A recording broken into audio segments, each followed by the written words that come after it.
नमस्कार, मैं हूं आंचल और आप देख रहे हैं डीबी लाइव की स्पेशल रिपोर्ट।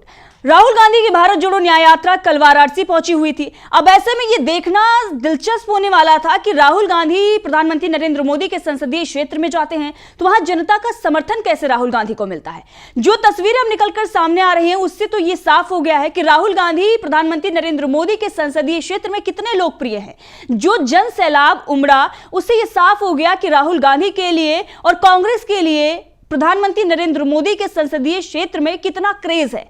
आप देख रहे हैं प्रदेश अध्यक्ष अजय राय हैं और राहुल गांधी हैं और जनता के बीच में वो थार पर बैठे हुए निकल रहे हैं। लेकिन उसके बाद जिस तरीके से लोग उमड़े, जिस तरीके का जन समर्थन मिला राहुल गांधी को, कांग्रेस पार्टी को, ये आप देख रहे हैं। ये प्रधानमंत्री नरेंद्र मोदी के संसदीय क्षेत्र काशी का दृश्य है, ये वाराणसी का दृश्य है जहां राहुल गांधी अपनी भारत जोड़ो न्याय यात्रा को लेकर पहुंचे हुए थे और वहां पर जन समर्थन, जनता का जो जन सैलाब उमड़ा, जो हुजूम जनता का दिखाई दे रहा है, इससे बीजेपी घबरा गई। बीजेपी ने जैसे ही इन तस्वीरों को देखा उसके बाद बीजेपी ने एक तरीके से राहुल गांधी को कमतर दिखाने के लिए, राहुल गांधी को हिंदू विरोधी दिखाने के लिए एक कदम बढ़ाया। लेकिन जैसे ही बीजेपी ने वो कदम बढ़ाया, बीजेपी किस तरीके से अब उस पूरे अपनी जो जालसाजी बीजेपी की तरफ से रची गई थी उसमें खुद ही फंस गई है। बीजेपी के कैसे मंसूबे ध्वस्त हुए हैं, बीजेपी को कैसे एक बड़ा झटका लगा है, इस पर आगे चर्चा करेंगे। लेकिन उससे पहले आपको बताते हैं कि कांग्रेस ने किस तरीके से बड़ा आरोप लगा दिया कि मंदिर प्रशासन एक तरीके से भेदभाव कर रहा है कांग्रेस पार्टी के साथ, राहुल गांधी के साथ। मंदिर प्रशासन को लेकर प्रदेश अध्यक्ष अजय राय ने जो बयान दिया, जिस तरीके से आरोप लगाए और उसके बाद जो तस्वीरें सामने आई उससे यह साफ पता चल गया कि कहीं ना कहीं मंदिर प्रशासन ने कांग्रेस पार्टी राहुल गांधी के साथ एक अन्याय जो है, वो भेदभाव जो है वो किया है। अब ऐसे में क्या कुछ कहा गया है कांग्रेस की तरफ से और आखिर पूरा मामला क्या है, इस पर आगे आपको बताएंगे। लेकिन सबसे पहले सुनाते हैं अजय राय का वो बयान जिस बयान में उन्होंने मंदिर प्रशासन पर आरोप लगाया है और कहा है कि राहुल गांधी के साथ कैसे भेदभाव मंदिर में किया गया। काशी विश्वनाथ मंदिर जो प्रशासन है उसने कैसे राहुल गांधी के साथ भेदभाव किया, सुनिए। काशी में तो निश्चित तौर से जब भी राहुल जी आए हैं और निश्चित बाबा विश्वनाथ को उन्होंने आशीर्वाद दिया, गंगा मैया का आशीर्वाद दिया और बहुत ही भव्य तरीके से अभिषेक के साथ बाबा का आशीर्वाद, बाबा की कृपा मिली है।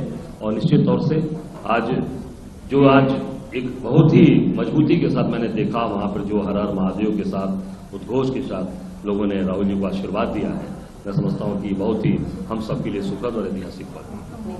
और निश्चित अभी तक जो फोटोज के लिए मैं आपको कहना चाहूंगा कि आप देखे होंगे इसके पहले ये चाहे भाजपा का कोई नेता आता है उसमें सब कैमरा अलाउड करते हैं, सारे कैमराज अंदर जाते हैं, यहाँ का प्रशासन अंदर अलाउड करता है। इवन छोटे से छोटे भी नेता भाजपा के जाएंगे तो उनके सारी फोटोज आते हैं। राहुल जी के साथ कैमरा को अलाउड पहले कल दिया था, निरस्त कर दिया, मना कर दिया और अभी तक वहां से कोई भी एडमिनिस्ट्रेशन ने, क्योंकि मंदिर पूरा अधिग्रहण है, उनके अधीन है, उन्होंने कोई फोटो अभी तक जारी नहीं।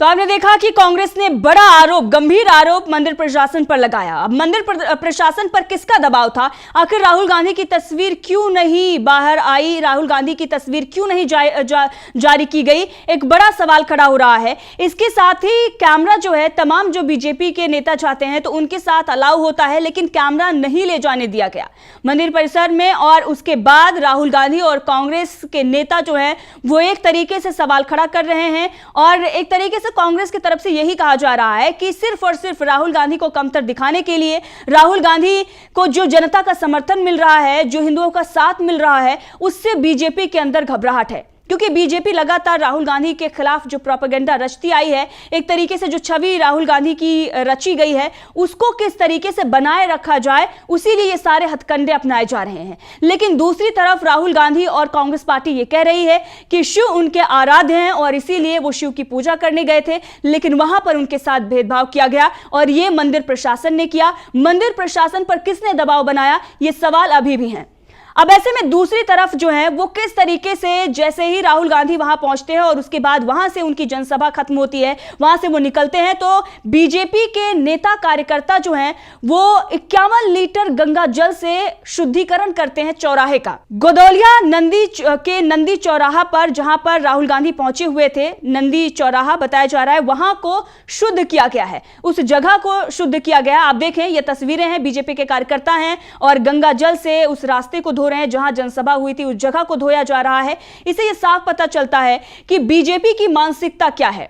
लोग सवाल खड़ा कर रहे हैं कि ये छुआछूत बढ़ावा, जो छुआछूत को बढ़ावा दिया जा रहा है बीजेपी की तरफ से, ये सारी चीजें जो हैं सरासर गलत हैं। इसके साथ ही कार्रवाई की भी मांग हो गई है कि जो डिस्क्रिमिनेशन हो रहा है उसके खिलाफ कार्रवाई की जानी चाहिए। तो अब बीजेपी के ये कार्यकर्ता बुरी तरीके से फंस गए हैं। सोशल मीडिया और मीडिया में ये चर्चाएं होने लगी हैं कि जो छुआछूत खत्म करने की बात कही जाती आ रही अभी तक, जिसके खिलाफ हम लड़ाई लड़ रहे हैं, उसी को बढ़ावा बीजेपी दे रही है। और जो एक तरीके से हिंदुओं को बांटने की रणनीति पर जो अभी तक काम होता आया है, उसको बीजेपी किस तरीके से आगे बढ़ा रही है, समाज को कैसे बांटा जा रहा है, छुआछूत को बढ़ावा दिया जा रहा है। अगर कोई नेता काशी में पहुंच जाता है और कहते हैं कि काशी में जो भी पहुंचता है उसके पाप धुल जाते हैं, कोई भी कितना भी पापी इंसान हो वहां पर जाता है तो उसके पाप धुल जाते हैं। लेकिन आप देखिए कि एक शिव भक्त वहां पर पहुंचता है और भगवान शिव जो है वो अपने भक्तों से कितना प्रेम करते हैं, और शिव भक्त वहां पहुंचता है और उसके बाद जब वहां से निकलता है तो उसके साथ जो भेदभाव किया जाता है, उस पर जिस तरीके से जो की चीजें की गई हैं, उसका जिस तरीके से विरोध किया गया है, तो ये कहीं ना कहीं भगवान शिव को भी नाराज करने वाला एक बड़ा प्रकरण सामने आता है। एक बड़ा कदम बीजेपी के कार्यकर्ताओं के द्वारा उठाया जाता है, क्योंकि राहुल गांधी ये कह रहे हैं शिव उनके आराध्य हैं। कांग्रेस ये कह रही है कि राहुल गांधी के शिव आराध्य हैं, वो पूजा अर्चना करने के लिए वहां पर पहुंचे थे, लेकिन उन्हें काले झंडे दिखाए गए, उन्हें एक तरीके से रोका गया, उन्हें उनका विरोध किया गया। ये सारी चीजें बीजेपी ने की है। इससे पहले असम में भी आपने देखा था कि मंदिर जाने से राहुल गांधी को रोक दिया गया था। तो एक तरफ बीजेपी ये कहती है कि वो हिंदुत्व का झंडा बुलंद कर रही है, दूसरी तरफ अगर कोई मंदिर जाना चाहता है तो पहले उस पर रोक लगाया जाता है, उसका विरोध किया जाता है। अगर वहां पर पहुंच जाता है वहां पर भेदभाव किया जाता है। जब वो मंदिर से निकलता है या काशी से वो बाहर जाता है तो वहां पर गंगा जल से शुद्धिकरण किया जाता है। तो ये सारी चीजें जो हैं वो कई तरह के सवाल उठा रहे हैं। अब बीजेपी बुरी तरीके से इस पूरे मामले में फंसती हुई नजर आ रही है। देखना होगा कि क्या कुछ कार्रवाई इन कार्यकर्ताओं पर होती है, और बीजेपी की जो मानसिकता है उस पर तो सवाल खड़े हो रहे हैं और काशी की जनता भी इससे काफी नाराज नजर आ रही है, बताया ये भी जा रहा है। तो देखते रहिए डीबी लाइव, मैं आंचल। हमारे चैनल से जुड़े रहने के लिए YouTube पर टाइप करें DB लाइव, सब्सक्राइब बटन को क्लिक करें और बेल आइकन को दबाना न भूलें ताकि खबरें आप तक पहुंचती रहें। देखते रहिए DB लाइव, क्योंकि यहाँ हैं खबरें लगातार। हमारे चैनल से जुड़े रहने के लिए YouTube पर टाइप करें DB लाइव, सब्सक्राइब बटन को क्लिक करें और बेल आइकन को दबाना न भूलें ताकि खबरें आप तक पहुंचती रहें। देखते रहिए DB लाइव, क्योंकि यहाँ हैं खबरें लगातार।